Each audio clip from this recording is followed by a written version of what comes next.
গল্পমালিকা আসক্তি ও অনাসক্তি। স্বামী ওঙ্কারানন্দ। পঞ্চশিখ জনদেব জনককে বলেছেন, কর্ম পরিত্যাগ করিতে পারিলেই লোকের দুঃখ সন্ততি পাষাণ সংগঠিত পাংশুপিণ্ডের ন্যায় বিনষ্ট হইয়া যায়। মৃগগণ যেমন শৃঙ্গ, উড়কগণ যেমন নির্মোহ পরিত্যাগ করে, তদ্রূপ মুক্ত ব্যক্তিরা অনায়াসে দুঃখ ত্যাগ করিয়া থাকেন। পক্ষী যেমন সলিলে পতনোন্মুখ বৃক্ষ পরিত্যাগ করিয়া উড্ডীন হয়, তদ্রূপ মুক্ত ব্যক্তিরা সুখ দুঃখ পরিত্যাগ করিয়া সর্বাপেক্ষা শ্রেষ্ঠ স্থানে গমন করিয়া থাকেন। মিথিলা নগরী দগ্ধ হইতে আরম্ভ হইলে তোমার পূর্বপুরুষ মহর্ষি জনক কহিয়াছিলেন যে এখানে আমার কিছুই দগ্ধ হইতেছে না। যিনি বিদেহ দ্বিপতি ছিলেন তিনি যেমন বলেছিলেন, মিথিলায়াং প্রদত্তায়াং, মিথিলা যদি পুড়ে যায় নষ্ট হয়ে যায় ওতে আমার কিছুই হবে না। তিনি এত বড় জ্ঞানী ছিলেন অথচ রাজত্ব করতেন। মিথিলা পর্যন্ত অত বড় রাজত্ব যদি চলে গেল তাতে কিছু ভ্রুক্ষেপ করছেন না।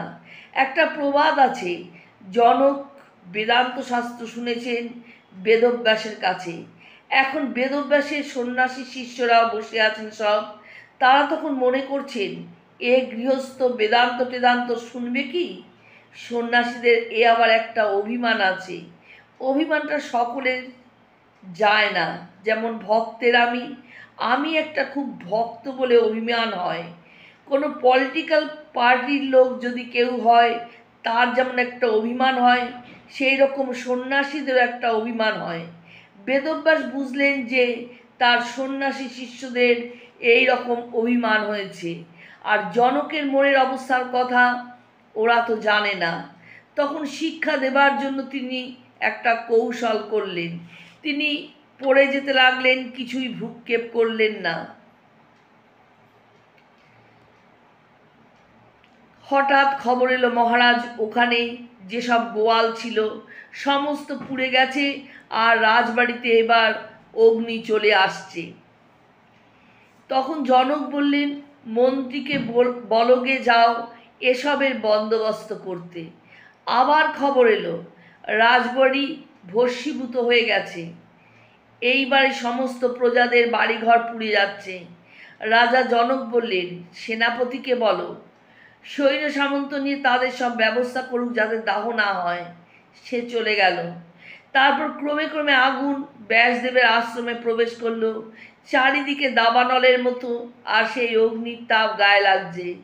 তখন সন্ন্যাসী শিষ্যরা বেদান্ত পাঠ ত্যাগ করে তাদের কাপড় আর কৌপিন পুড়ে যাবে বলে সেগুলিকে পাকড়া করলেন।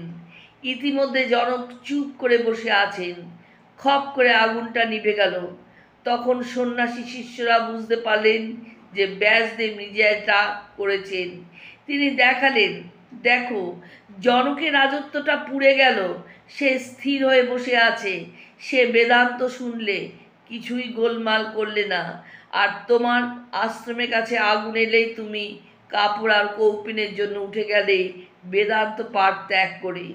অথচ তোমার অভিমান জনক অধিকারী কি অনধিকারী?